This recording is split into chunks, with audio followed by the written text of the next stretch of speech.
Artificial intelligence, or AI as it's generally known, could be seen as a promise or a threat.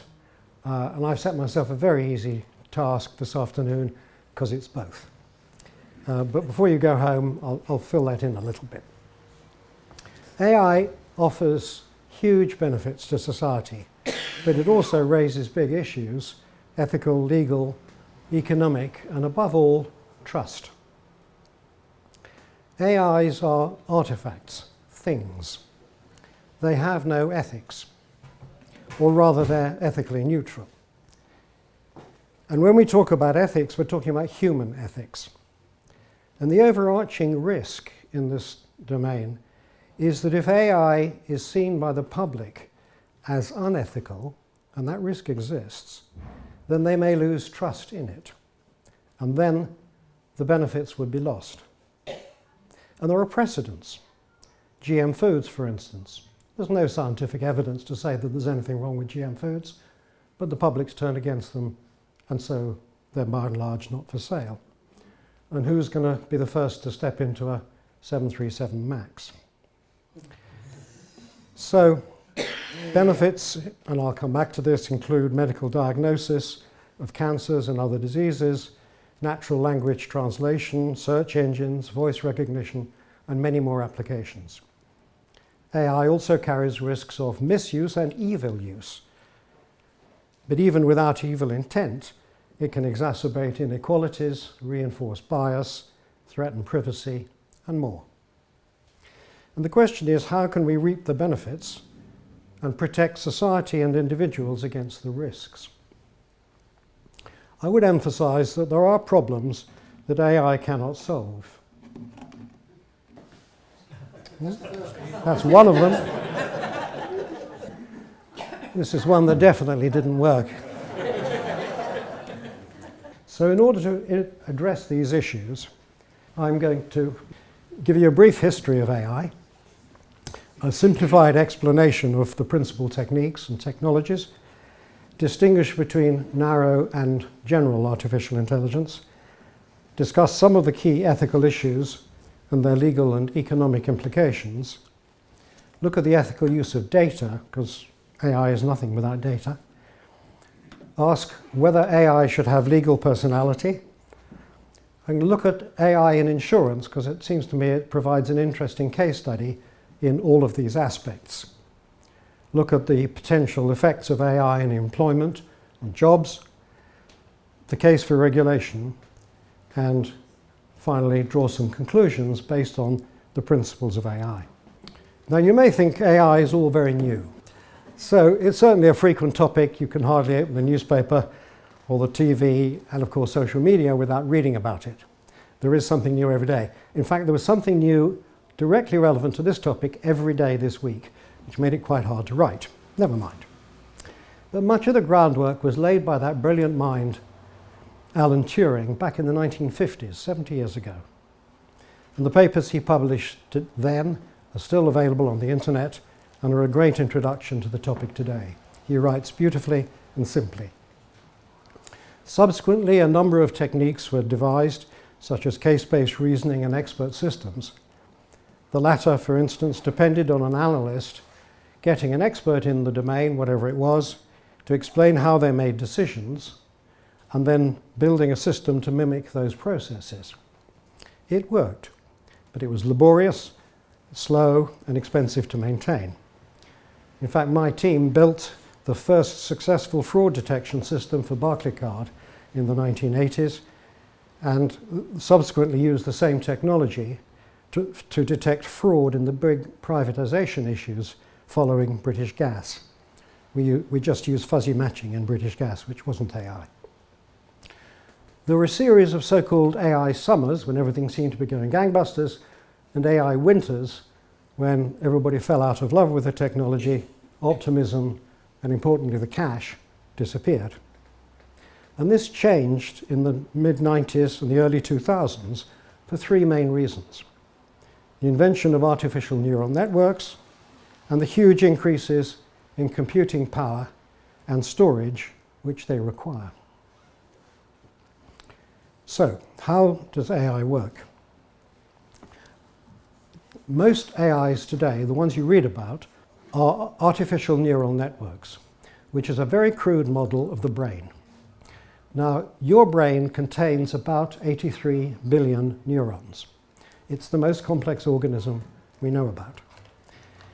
And the point about these neurons is that they communicate with one another. An artificial neural network does the same, connecting many layers.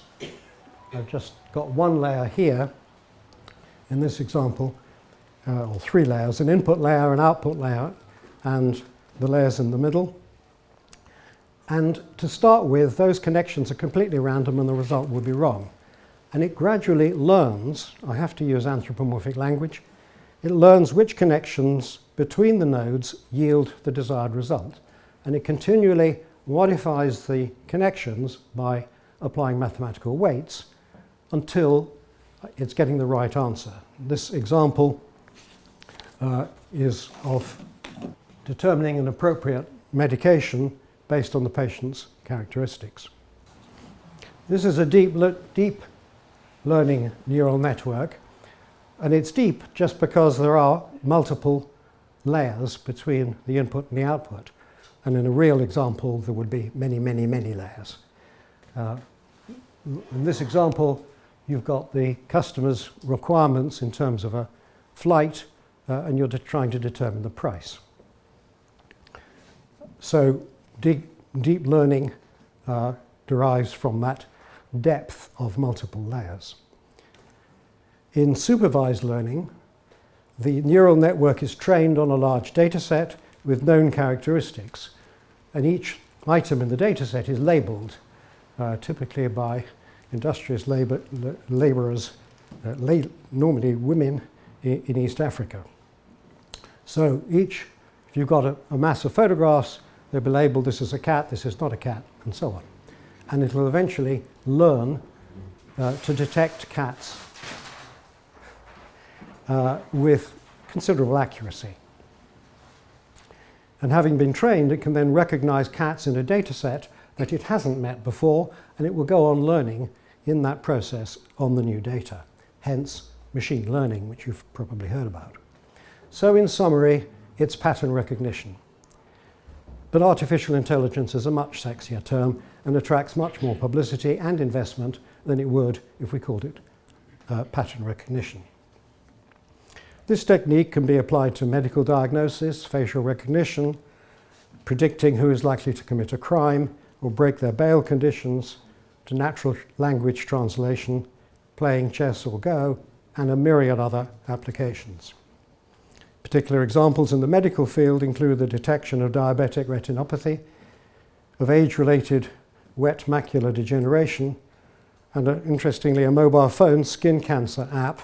You just point your phone at the lesion, which was built in a few months by two students at Stanford University with no knowledge of dermatology. They obviously got a lot of input on it, which performs at least as well as qualified dermatologists.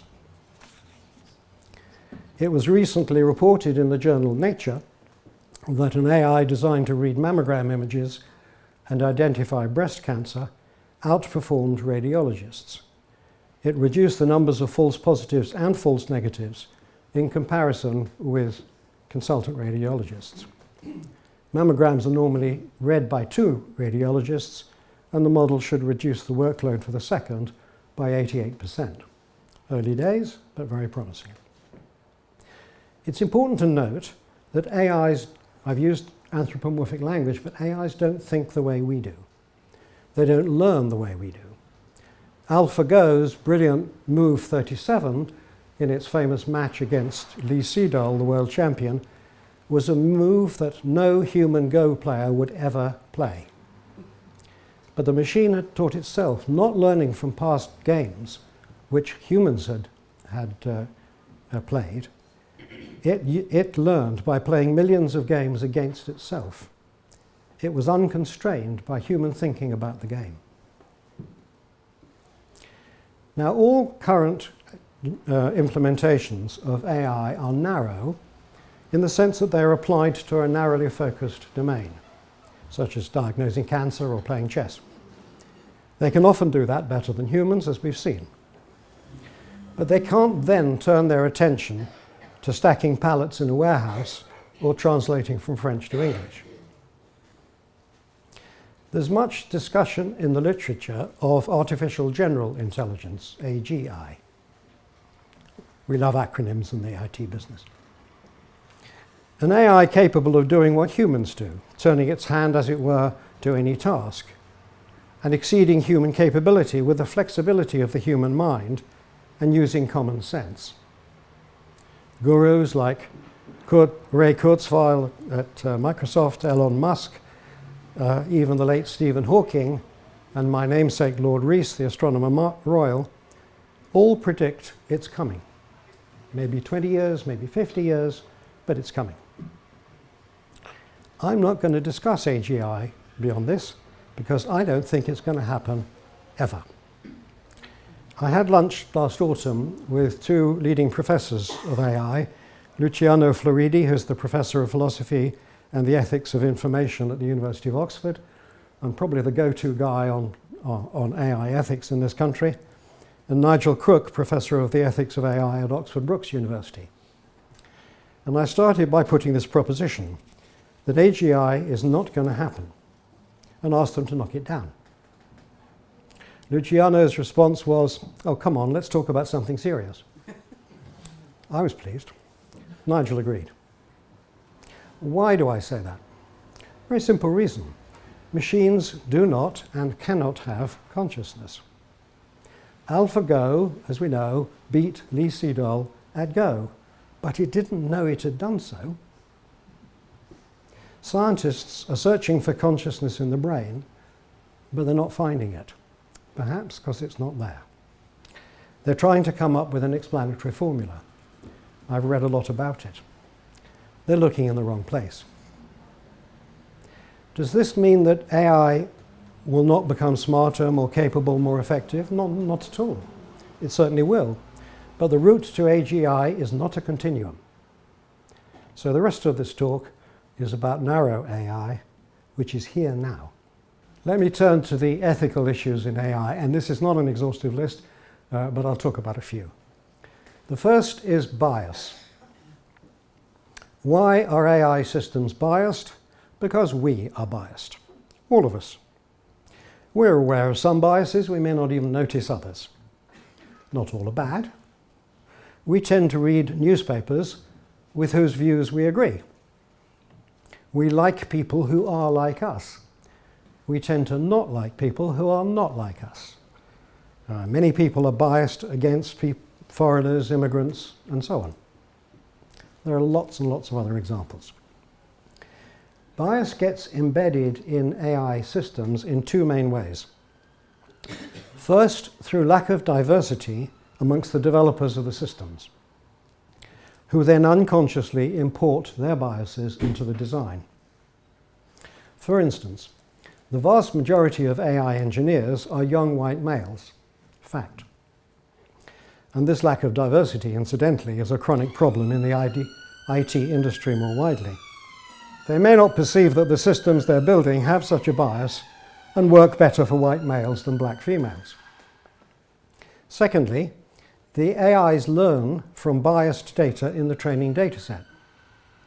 To the extent that the data reflects the biases in the population, or a segment of the population, the data is biased, and so the AI systems will learn that bias and carry it through into live operation.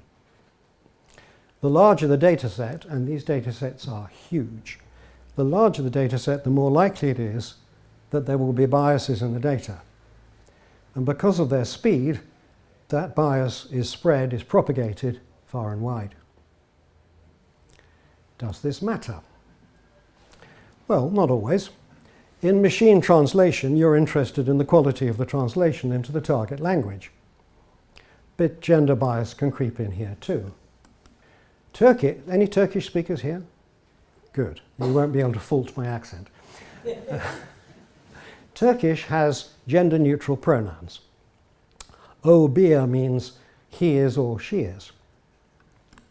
So a number of automatic translation systems translate "O bir mühendis" as "he is an engineer", "O bir doktor" as "he is a doctor", "O bir hemşire" as "she is a nurse", and "O bir aşçı" as "she is a cook."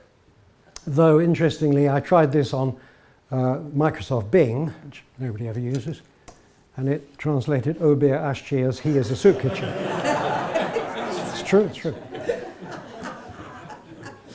Which is neatly demonstrates that they are by no means always accurate or correct. Natural translation is actually subtle and very difficult, particularly with a language like English. But perhaps that's offensive rather than critical.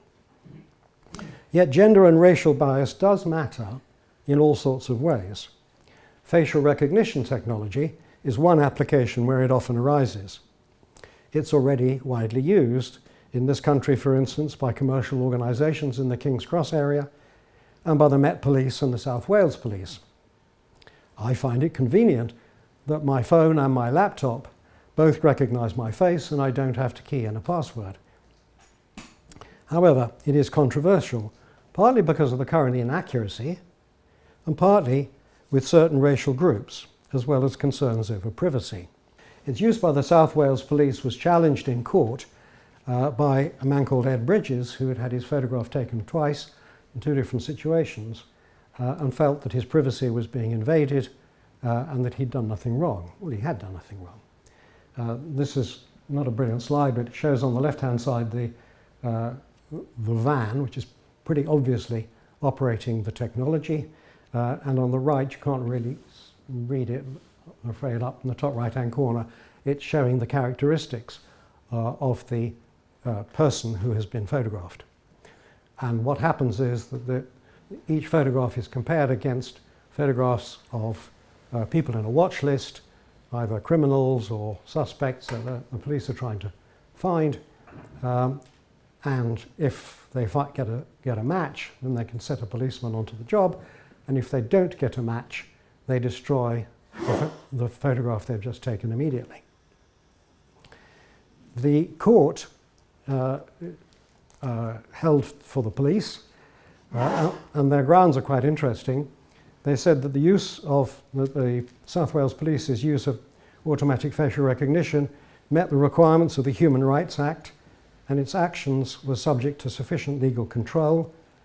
On data protection, which was one of the basis of the claims, the force was processing personal data, but in a lawful manner that met the conditions set out in the legislation, that's GPDR. The force had complied with equality laws, and the current legal regime is adequate to ensure the appropriate and non-arbitrary use of AFR. But interestingly, the Information Commissioner, who I think had filed an amicus curiae brief, expressed reservations about the adequacy of the legal framework.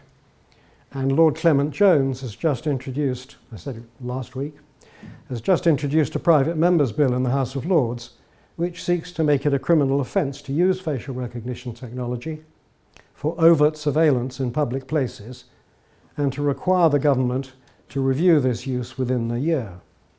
Such bills seldom become law.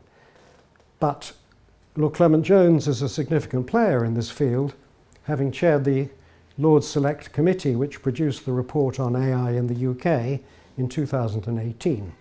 It's a good report, easy to find. The bill may put some pressure on the government to act. In the USA, IBM and Microsoft's facial recognition technology confused dark-skinned people with gorillas. This is Joy Buolamwini, who is a researcher in AI at the MIT Media Lab and was not recognized as a human being by the algorithm until she put on a white mask. You can see the white mask over there. She was offended. Don't blame her. They tangled with the wrong lady. She has a CV as long as your arm, and she conducted an experiment in which She ran the Microsoft AI on 385 photos of light-skinned males, and that got a 1% error rate, so 99% accurate.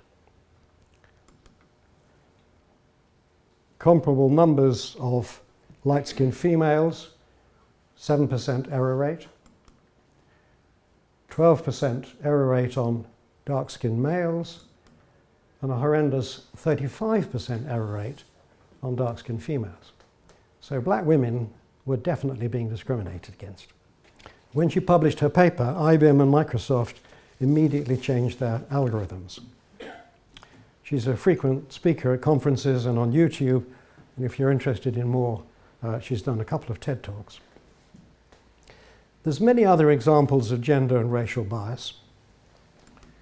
Last year, Amazon shut down an AI-driven human resources system project because it was perpetuating its male gender bias, because it was being trained on recruitment records and they'd been hiring white males.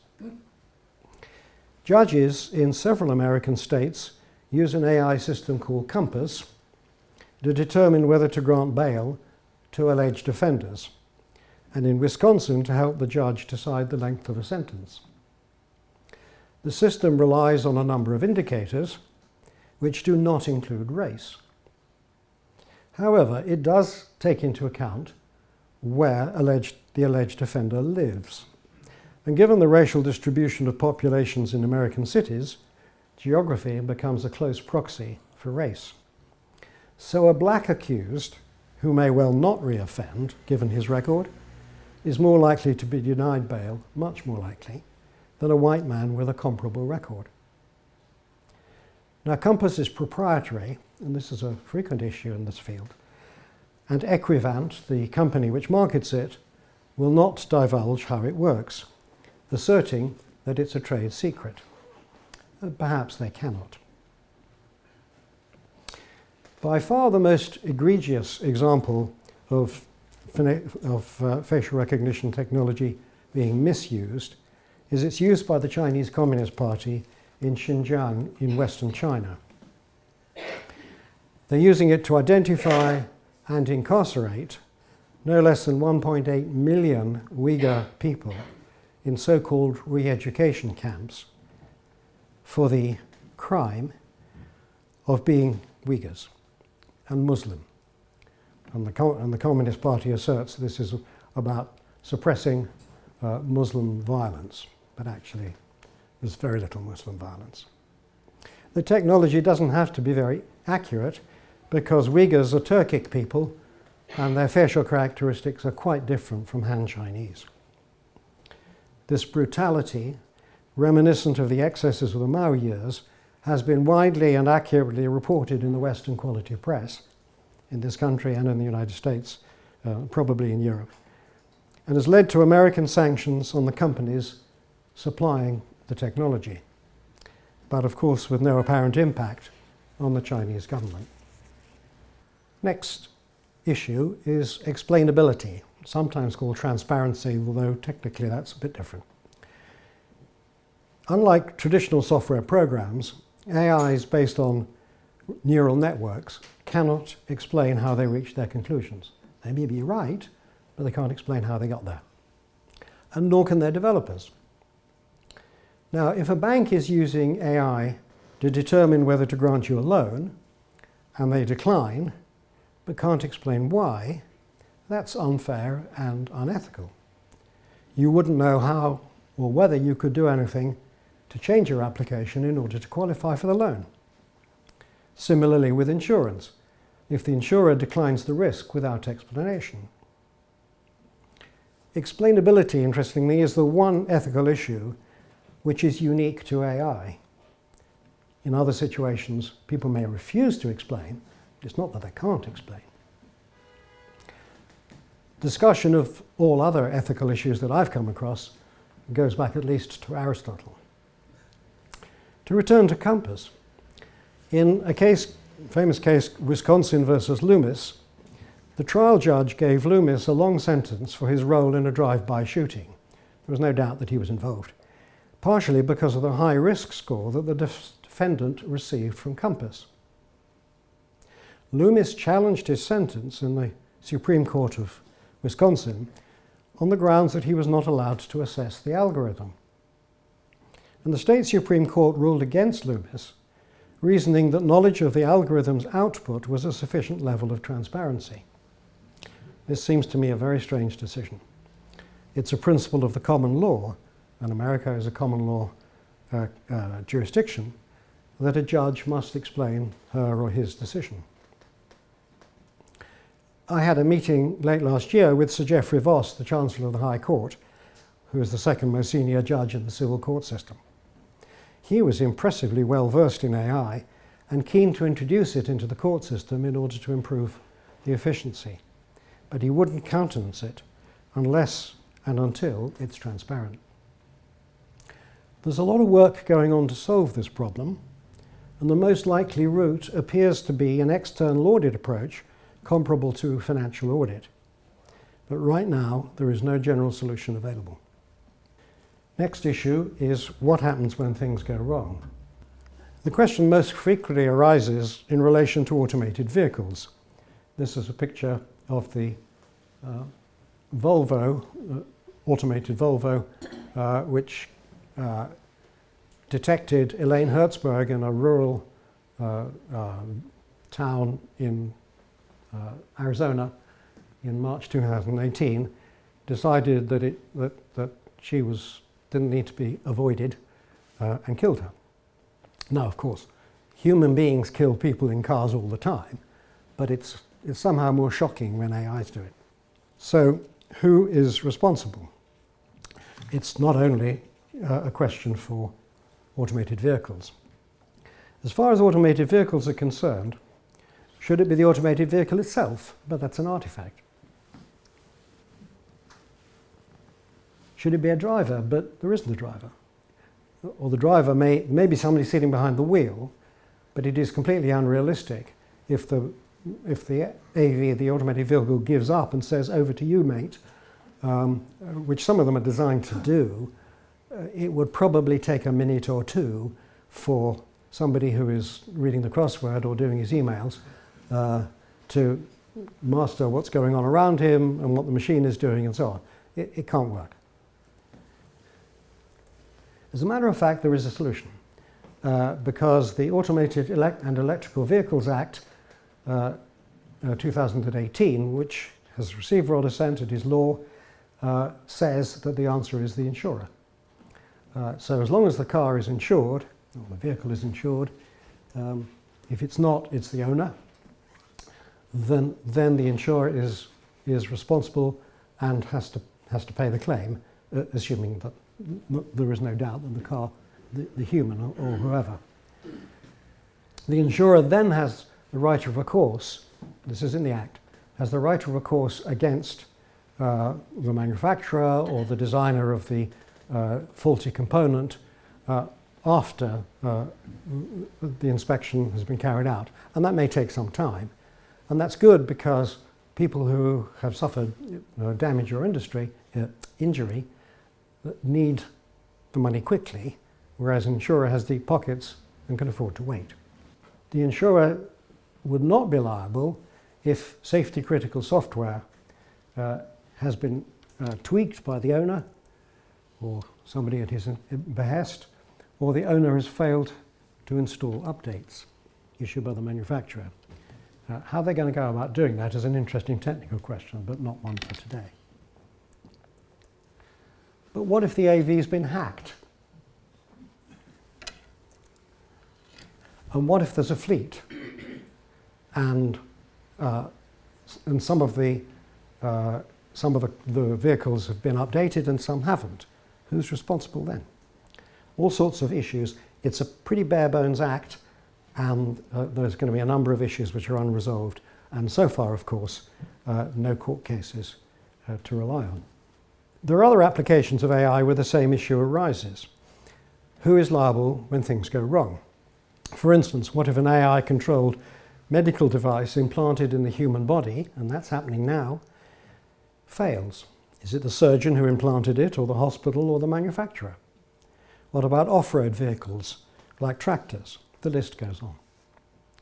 All of these exhibit both ethical and legal concerns, and there's no case law. In human resource situations, the Equality Act will bite, but otherwise it's likely that suppliers will seek to decline the consequences of failure by contract, though they cannot do so for death or injury, of course. Two aspects of such risks, which can scarcely be overemphasized, are the importance of protecting such AIs from failure in cybersecurity and inadequate testing. For instance, if a number of automated vehicles were hacked, they could be turned into a potent weapon. Cars, buses, and trucks have already been used in weapons in London and many other cities when driven by human terrorists. Testing is a particularly difficult task with AI. In simple terms, this is because they are typically agglomerations of large numbers of software components. They're not unique in that. And these software components may never have been tested together, even if the individual components have been tested. And secondly, they often use public available so-called open source code. You can go to the internet, go to a library and download it, either for free or for a small cost, and then integrate that code with your own code. And the testing may not be clear. When I read that an automated vehicle or a fleet of automated vehicles have been driven for several million miles, I'm deeply unimpressed, because they may or may not have met all the situations that they're likely to meet. It's chance. It proves nothing about the testing regime. It's difficult. In 1942, well before Turing got going, Isaac Asimov formulated his laws of robotics in his novel I, Robot. His first was, a robot may not injure a human being or through inaction allow a human being to come to harm. And he then later added a fourth, a robot may not harm humanity or through inaction allow humanity to come to harm. Real foresight, fine rules. Today there are two ways in which these laws are being breached. First, through the malicious use of AI. As I said earlier, AI, like any tool, is ethically neutral and dual use. A knife can cut cake or stab someone. It can be used for good and ill. Why take the risk of burgling a house when you can use technology to steal from the comfort of your own home, to use that hackneyed marketing phrase? AI can maximize the effectiveness of such theft by reducing the cost and increasing the volume of spear phishing, in which detailed information about the victim, harvested from a number of different sources, is used to gain his confidence so that he then imports a virus or a Trojan. Gathering the information is expensive and laborious. AI reduces the cost and effort. A wide range of such threats were analysed in an excellent report published in 2018 entitled The Malicious Use of Artificial Intelligence, Forecasting, Prevention and Mitigation. The report highlighted the potential for AI systems to attack other AI systems, for AI to enable higher speed, lower cost and higher frequency attacks on a wide variety of systems, including automated vehicles, utilities and the like, and the need to plan and prepare countermeasures. Today, AI is being widely used both to attack and defend systems, computer systems of all sorts, websites and the like, including AI systems. The second way that Asimov's laws are being breached is through the concept of lethal autonomous weapon systems.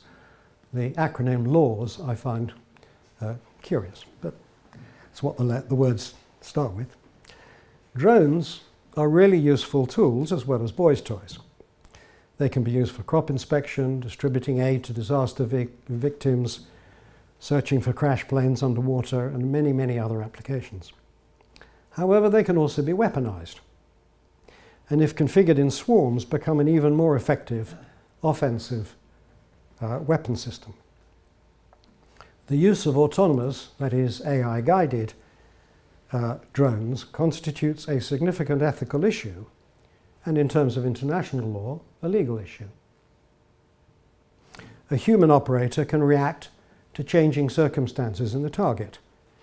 So, for instance, if he's moved into a hospital or into a group of children, a human operator of a drone would abort the mission, and they often do. Could an AI system make such a sophisticated judgment? I doubt it. The British government, I am reliably informed, has decided not to develop or deploy laws which are in fact illegal under the Geneva Convention, even if the other guys do. That policy could change. However, I've no doubt that the American, Russian, Chinese, and probably the Israeli militaries are developing them and may even be deploying them.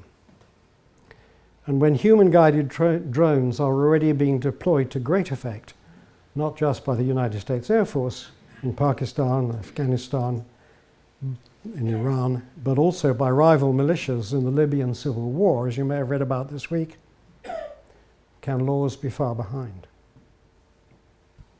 The ethical use of data. All applications, all AI applications, depend on large data sets. That gives rise to privacy issues. And there's a tension and a trade-off, for instance, between the use of medical data for the public good and the protection of personal data. The National Health Service has one of the biggest publicly available data sets in the world.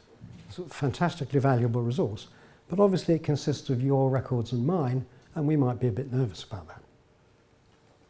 Now, you can readily anonymize data in a data set, for instance, removing the name, address, and other identifying characteristics. However, it's been shown that if you have two data sets of similar type, then an overlap of only 14% between the two enables you to de-anonymize them. Netflix discovered this in 2009 when it released anonymized movie reviews penned by subscribers. By cross-matching those snippets with reviews on another website, data sleuths revealed that they could identify individual subscribers and what they'd been watching. A gay customer sued Netflix for breach of privacy, and Netflix settled. There is a way around some of these problems. Synthetic data is anonymous, is artificially generated, usually by funneling the real-world data through an algorithm which adds noise in order to construct a new data set without any personal information, but which has the same statistical characteristics as the first data set. And so for instance, for medical research, you're not interested in who they are, you're interested in their characteristics and the incidence, for instance, of particular diseases in the population. So you don't get a giveaway replica, as Netflix did, and that's an effective technique. Should AIs have legal personality? We spoke earlier about AIs that let people down or cause accidents, and the question for liability for failure leads on to the question of whether AIs themselves should have legal personality. Saudi Arabia granted this lady, Sophia, a female quote-unquote robot with legal personality in 2017. Frankly, that was a gimmick. Some would say that they would have done better to grant their real female citizens legal personality. Now, we have natural persons, you and I, and corporate persons, limited companies, partnerships, governments. They have legal personality. They can all sue and be sued. They can be tried and be held criminally liable, although the latter remedy has been rather ineffective in the case of companies. Essentially, the concept is that these legal persons are controlled by natural persons, people. Should machines, robots, AIs have legal personality? Some argue for it. The case of animals has useful parallels. The issue of legal personhood of chimpanzees was considered by a New York court in 2015 in Non-Human Rights Project Inc. versus Stanley, where a writ of habeas corpus was filed by this NGO, Non-Human Rights, seeking the release of Hercules and Leo. I can't guarantee that this picture is of Hercules and Leo. Two chimps confined in a Stony Brook University laboratory and used for experimentation. The NGO argued that for the institution of habeas corpus, the law does not define the notion of a person. Given the lack of any precedent concerning the application of habeas corpus to anyone other than a human, the court decided to consider the issue. A brief was filed in the case by amicus curiae, arguing that under New York law, legal personality is held by humans and certain public and private entities, but the legal personality vested in such non-human entities is justified because they're composed of humans. Thus, personhood should not be extended to cover animals. In its judgment, the court refused to recognize the personhood of chimpanzees because they are not capable of bearing legal responsibility for their actions, reasonable enough, and also are not capable of performing obligations. The court also pointed out that it's the capacity to assume rights and obligations, and not the physical resemblance to humans, that is decisive for recognizing the legal personality of a being.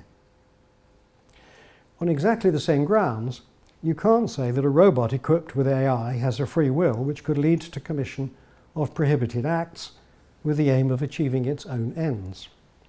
Thus, it cannot be ascribed a degree of fault, such as negligence or recklessness.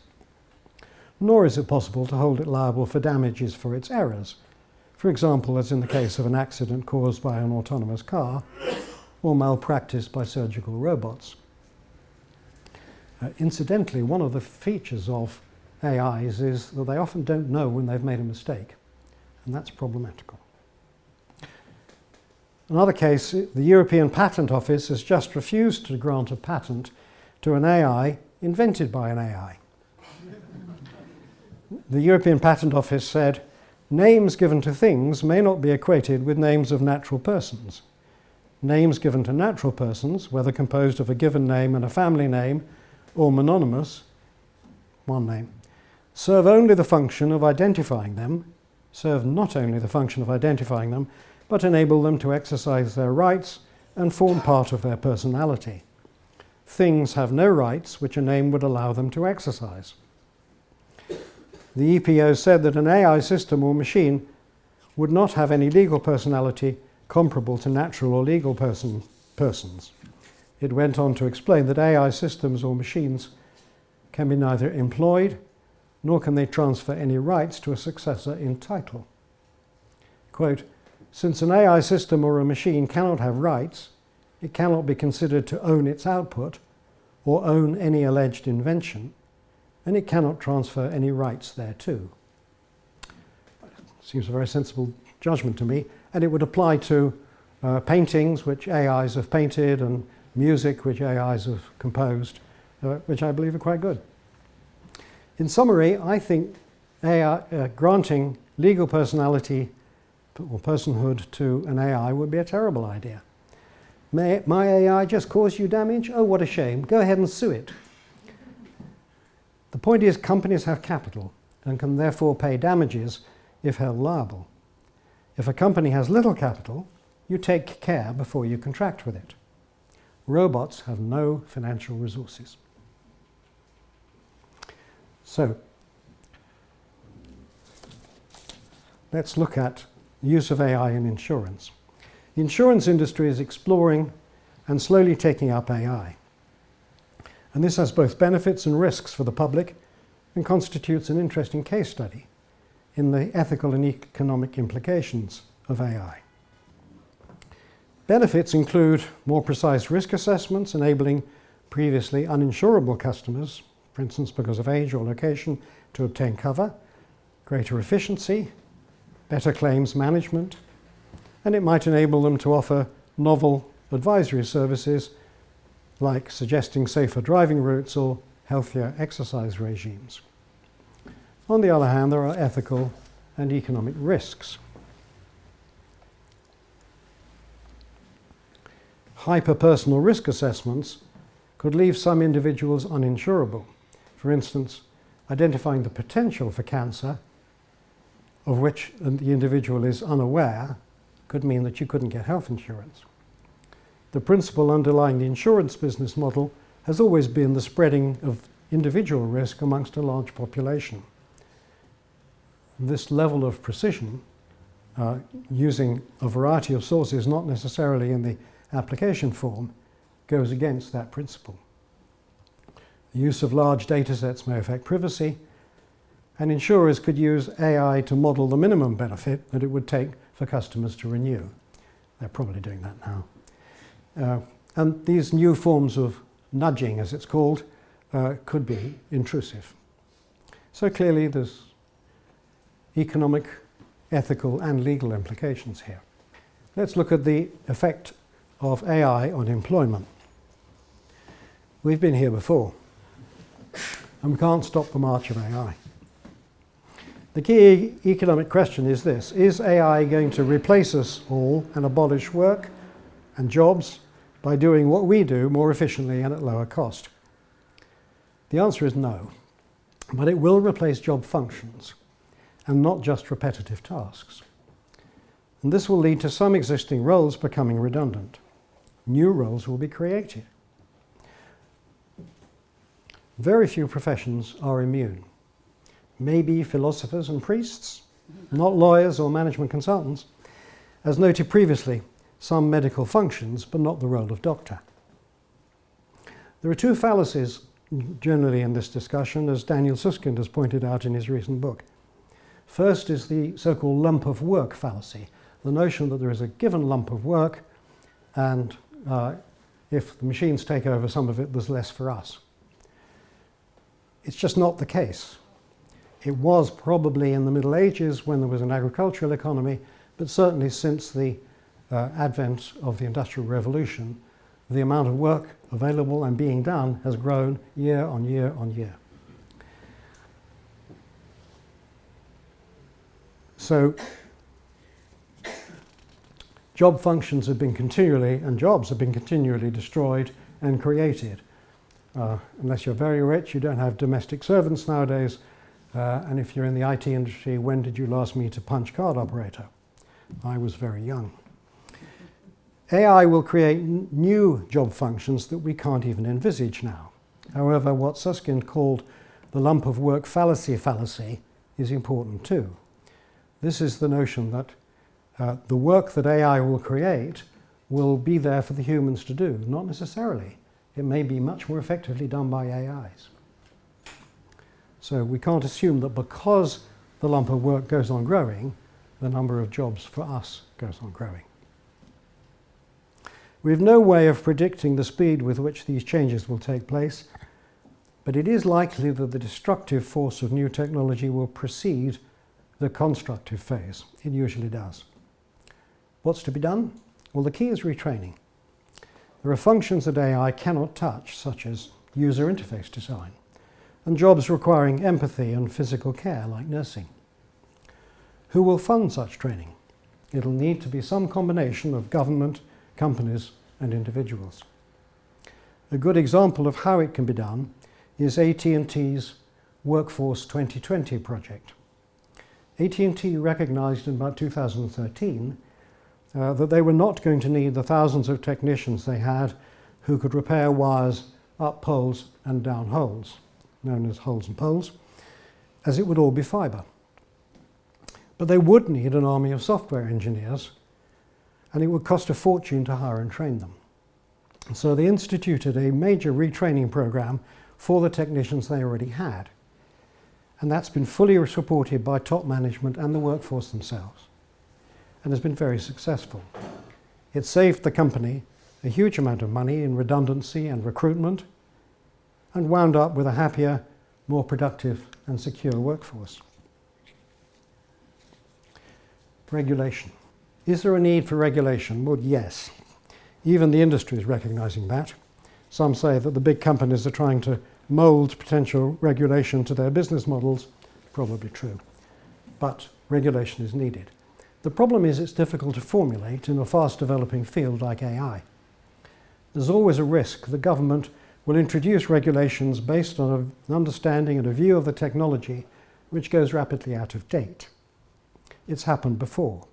For instance, most people complain about GDPR and the constraints it imposes on organizations, but actually most of the time they're worried about PECA, I can't remember off as I can, the Privacy and Electronic Communications Regulations, which are unique to the UK and were based on a mail order, as in post, model, which the mail order industry was lobbying for, and actually gets in the way far more than GDPR. The government, the EU and the OECD, as well as the Nolan Committee on Standards in Public Life, have all recognised the need for regulation and published useful documents. The challenge is to regulate the development and deployment of AI in such a way as to protect the public and the individual without inhibiting innovation. And there are questions too as to how to go about it. Should it be principle-based or rule-based? Should it be vertical, that is cars, pharmaceuticals, medicine, or horizontal, like facial recognition technology? And should it be local or international? That's part of a wider argument about regulation, which is obviously going on in post-Brexit. There are no easy answers, but there's increasing public pressure. The basis for regulation and the safe and proper development of AI has been formulated and published by the OECD. I won't read all of that. You can read it at your leisure.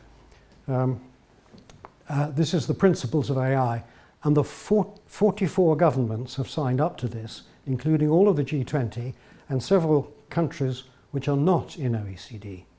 So that's very positive. These principles do not have the force of law, but they are highly influential, and it is reasonable to expect that they will be carried through into legislation. So, AI should be human-centered, it should benefit people and the planet. AI should be designed in a way that respects the rule of law, human rights, democratic values, and diversity. So it should be fair, it should be transparent, it should be safe. I referred earlier to the risk of their being hacked and so on. So AI systems must function in a robust, secure, and safe way throughout their life cycles. This isn't a one-time activity. It needs to be continually checked through the life cycle of the system, and potentially, and the risk should be assessed and managed. And finally, it should be accountable. Organizations and individuals developing and deploying and operating AI systems should be accountable for their proper functioning, in line with the other principles.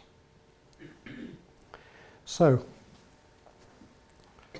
in conclusion, I'm actually a lot more optimistic than I used to be because of the amount of work going on, the awareness of the ethics as an issue, as a central issue in the development of AI, which, when I started in this a couple of years ago, was not true.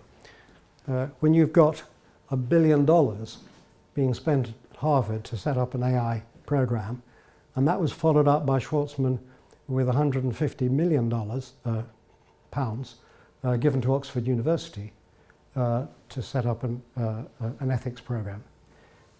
These are encouraging signs. There's plenty of challenges.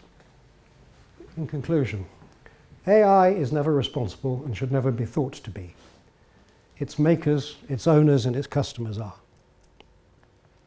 Human centering is the only coherent basis for AI ethics. As I said, there's increasing public and government awareness of the importance of the ethics. We need regulation.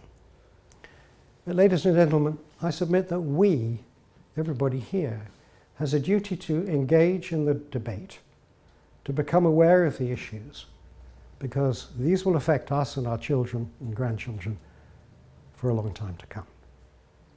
Thank you.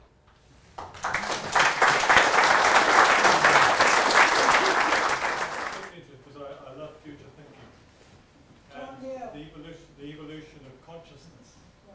And what is the thoughts about integrating organics with artificial intelligence? Is there any thinking or experimentation done on that? What do you mean by organics? Well, organic material, like we're able to grow muscle now, we're able to grow skin and Oh, I things see. like that. Is it possible at some stage we will integrate organic material into artificial intelligence or the machine of artificial intelligence, so you get a combination of machine-man, if you like, something like that? I'm not aware of it. I've seen. I don't think this goes to the question of consciousness.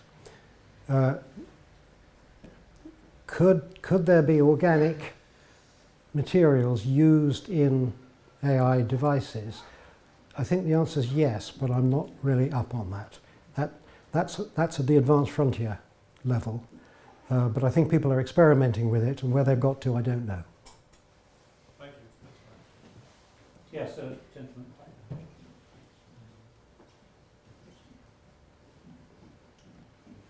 You mentioned that the search is mainly carried out by whiteface, but not by others. Is there a reason for this? Yes, I think so. Well, it's partly the level of education. In terms of male versus female, I mean, girls don't want to get into this. It's a real shame. We in my institute work very hard to encourage girls to take STEM subjects, to engage with technology generally, computer science and so on, not necessarily AI. But they see it as a boy's job, which it isn't. They're actually very good at it, but until they actually get engaged. So, I mean, it's just people who've qualified and got into the field. And, you know, black people tend to be less educated. That's not good, but it's true. So I don't think there's any predisposition. I think it's just the way it's panned out. I went to a lecture the other night, actually on photography, nothing to do with this, but one of the projects that he had done was to photograph all the black professors in the United Kingdom. And I think he said there's about 1,800 professors in the United Kingdom and about 40 black women.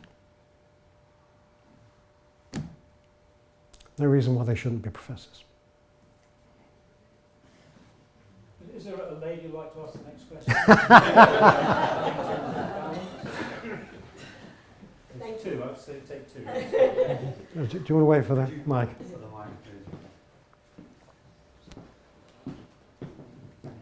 I reserve the right to reject this question. Really, I just want to extend the question that was asked a minute ago about the combination of organic and artificial intelligence, because there is another side to it. You talked about the incorporation of organic material in artificial intelligence devices being used in the medical field, which is something very new and developing. But Yuval Harari wrote in his book about the day when we would attach artificial intelligence to our own brain to expand its capacity. And I think that's the other half of the question that perhaps should have been asked and you might like to answer, because it's a little different from your knocking down of artificial general intelligence. Yes, although those who make that case often elide the two, I think. We can already implant devices into the brain. It's happening now. We can implant AI in the brain. That's happening now. So does that mean that we will expand the brain's capability? Normally, I'm sure it's done in order to mend the defect, an illness. I'm getting beyond the range of my own knowledge, but I can't see this expanding the human mind in a way that he posits. But he's done probably more work on it than I have. I don't. Yeah, this is the so-called singularity in which you can't tell the difference where the brain ends and the machine begins. I find it implausible, but I can't prove it. Good question. Thank you. Yes. You spoke about consciousness, and it's a definition of human consciousness. In other words, it's biased towards the human consciousness, the availability of human consciousness. What's biased?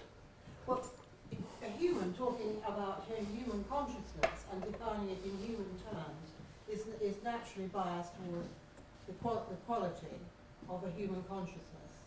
But if one were to redefine it so that an artificial intelligence could have a consciousness, it could develop its own consciousness, would that be possible? And if it were, would it then be possible for a artificial intelligence to develop ethics? Interesting question. Okay, is consciousness limited to humans, which isn't exactly the question you asked, but if I paraphrase it, if I may. Sentient beings, as we understand them. Okay, sentient beings. Well, I mean, you know, we had a border collie, sadly died, but I mean, no question about consciousness there. You know, when I turned around to look in the mirror at the back of my study, if she was sitting beside me, she was looking at the mirror, she'd look at me. I mean, obviously conscious. So, you know, animals and trees definitely have consciousness, perhaps slightly different measure or substantially different measure from human beings. Does that mean that so in a sense, if a stone has consciousness, a machine can have consciousness, but not in the way in which we talk about it.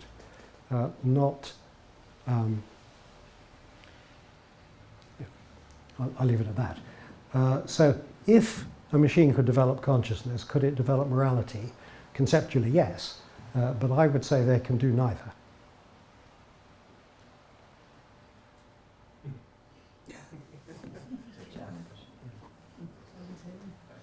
Yeah, the gentleman at the back caught my eye. I'll get you.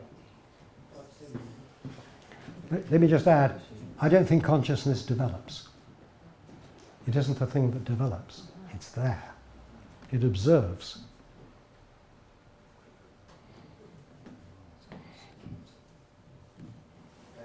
I'd like to ask a slightly provocative question, but great.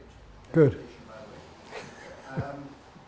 I mean, have you actually defined your terms fully? I mean, and accurately, in the context of what I would call the eschaton. For instance, You would call what? the Latin term eschaton, end times. I mean, what I mean is, at one stage in this society, we thought, was it the Earth was at the centre of the universe? And then we realised, no, it's the sun. The point I'm making is, just put my cards on the table, is this technology an inspiration of the human mind or from some other source like spiritual forces? Because there are people who have argued that modern technology is inspired by other forces.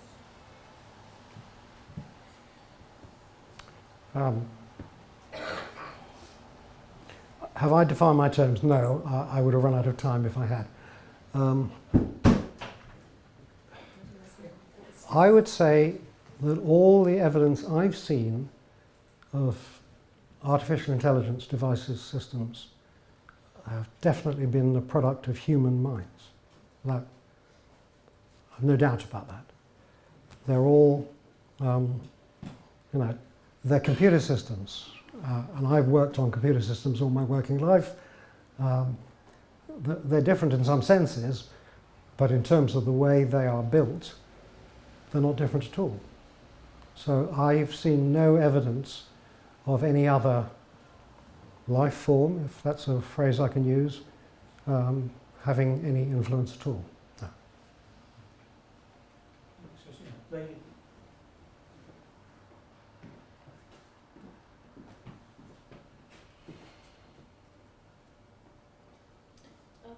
sorry, forgive me.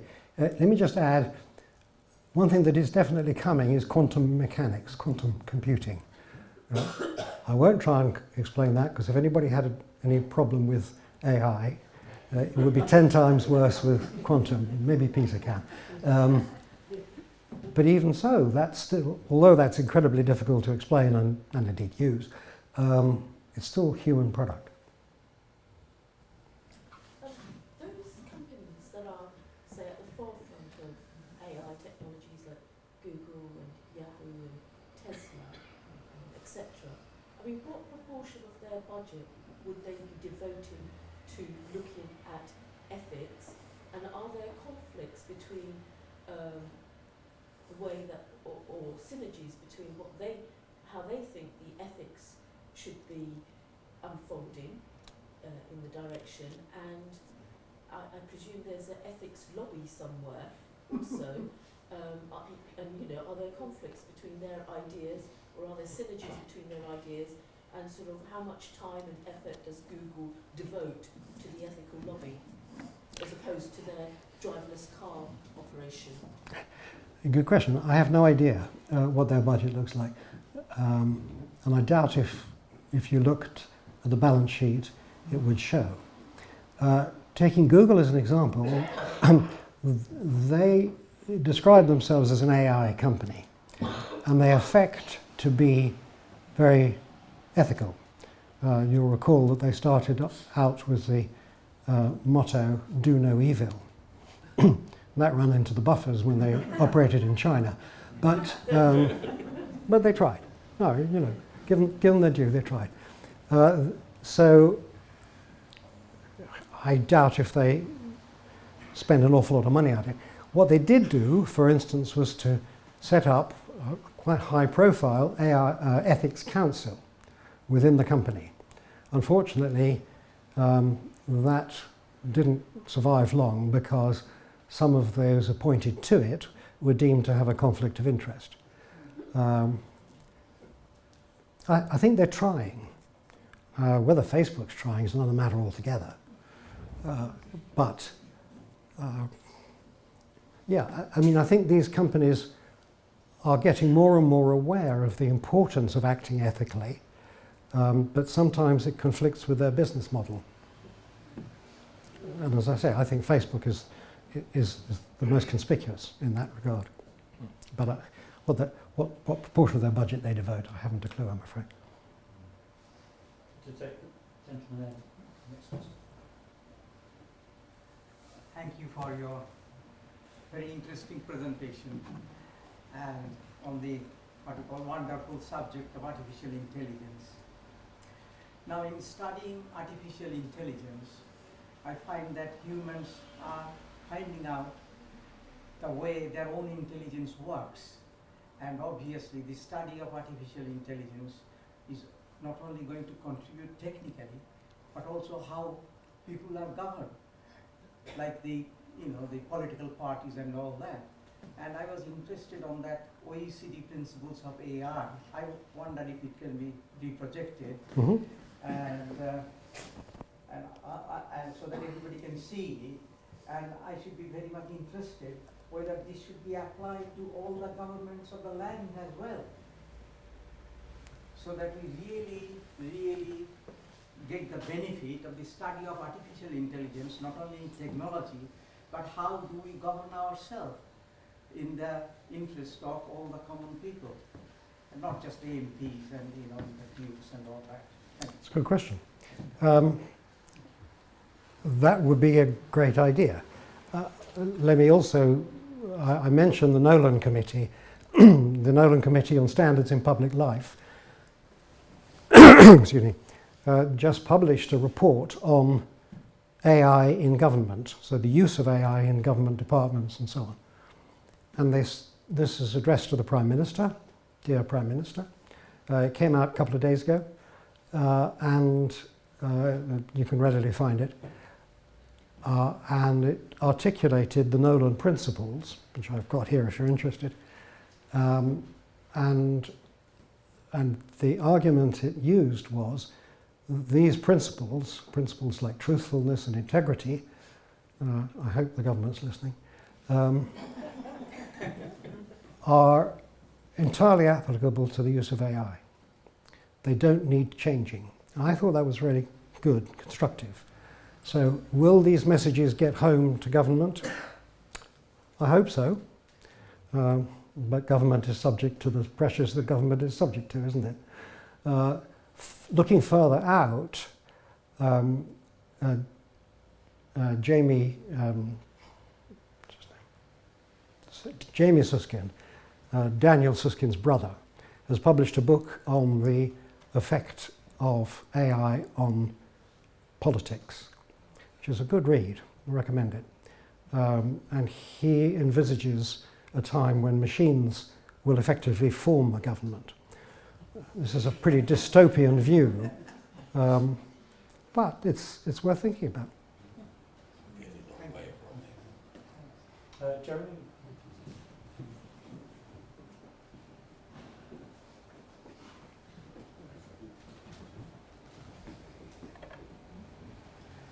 Chris, many thanks for your talk. Despite it, I'm struggling to understand what artificial intelligence is and where it starts, perhaps. So just to give a very practical example, me messing around with sales data on a spreadsheet last week, using if statements, and there were logical series of thoughts in my head about how it's split and what it might tell me and all the rest of it. How artificial is that intelligence, or is there no intelligence at all? I don't know. But it is using a machine to help a machine with some very, very defined code that I could probably explain to actually generate some outcomes. I would certainly never doubt your intelligence, Jeremy. No, that's not AI, not at all. You are writing the program, you use Excel to do it, you're writing the program, you're feeding in the data, and you get an output. AI is the other way around. AI, you give it the output you want, and you give it the data, and it generates the program. So what you're describing is not AI. I'm not saying it's not intelligent. That would be rude. But it isn't AI. It's just AI. But you used the term right at the very beginning, pattern recognition. Yes. And that's the key, isn't it? But I don't think what Jeremy is describing was pattern recognition. Right. That's the point. Sure. Yes. It's I mean, pattern the way recognition. yes, the way neural networks work is pattern recognition. That's what they do. I mean, it can get very sophisticated, but ultimately that's what it is. Yes. Yes, indeed. Gentleman right at the back. Good afternoon. So I've been looking into AI myself, and there was, I think Google developed a program where two computers were talking to themselves, and they had to shut it down because they were communicating in a code that the engineers couldn't understand, so they got a bit scared and shut it down. This was a few years ago. Mm-hmm. And there's been advances since then, where computers and artificial intelligence is effectively teaching itself, and it's learning from itself and improving at a rate that humans couldn't keep up with. So with all these principles and everything that's getting written into law, might get written into law, how would humans still govern the motivations of artificial intelligence once it's learning from itself? It doesn't have motivations. It just learns. So your basic point is a good one. The way AlphaGo learned to play Go was by playing with itself.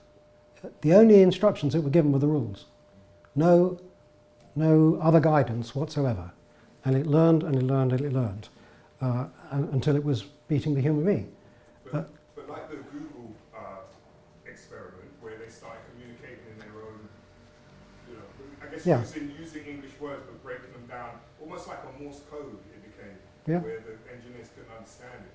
What happens when things spiral and it goes off and then it decides, like like the car crash, for instance, it couldn't give an explanation as to why it thought it was okay to run into that lady. So when it gets to that level of making up its own mind kind of thing, making its own decisions, what do we do at that point? It's a good question. The key point is that it's up to the designers, the developers, the operators of the machines to govern them. And there isn't a standard prescription you can follow to do that. It'll depend on the situation, it'll depend on the machine. But the morality stays with us. These machines they may be incredibly sophisticated, but they have no morality. They have no ethics. It's not that they are unethical, they are aethical.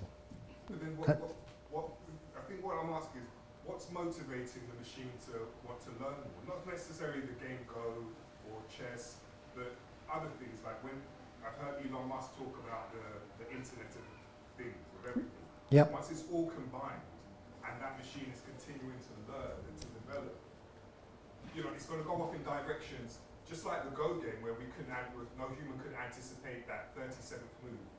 It's going to go off in directions that we can't anticipate and be making new, inventions that humans would never have thought of in another 1,000 years. Quite possibly. I mean, there are many examples of that. There was a rather amusing one of Microsoft's Tay chatbot 2 or 3 years ago, where they put a chatbot on a chatbot is a machine, AI machine, which can respond either in written form or voice response to human beings. They're really useful and they're widely used. And I could talk more about that if you want. But so they put this chatbot on the internet, and within 16 hours, people had cottoned on to the fact that they could teach it racist, filthy language, and they had just had to take it down. And that's the key, they took it down. So you have to be able to stop what a machine is doing. And yes, it may go off, I'm not sure it goes off in directions you don't expect. As I say, these machines are pointed at a particular problem. They're not generalized. There's huge excitement in AI and the associated technologies like the Internet of Things, cloud computing, data, etc. And the amount of jobs that it will bring, the amount of money it will bring in the world, how prosperous, the amount of prosperity it's going to bring to the world. And young people are very excited about it. They can hardly get on these courses on machine learning. They're all chock-a-blocked. They want to be the next Elon Musk. Mm-hmm. So I'm wondering, and that's the girls as well. Oh, good. And ethnic girls too. There's no barrier there. There's no barriers. No, and they want to as well, and they think they're capable. Great. Yeah. Delighted. Yeah. Even more. But anyway, but the point is that with the amount of money that's going to be brought in and the amount of excitement, can the kind of ethics and the legal thing keep up? Because, like the tobacco industry, because it brought in so much money, you couldn't shut it down. You couldn't do anything with it. It's a good question. Will there be unethical people and corporations? Without doubt, there always are. But is there an increasing consciousness of the ethics? I think there is. I mean, you talk about girls going into it. My granddaughter who's in the lower sixth, first year A-levels, went to a maths day at Oxford University a few weeks ago.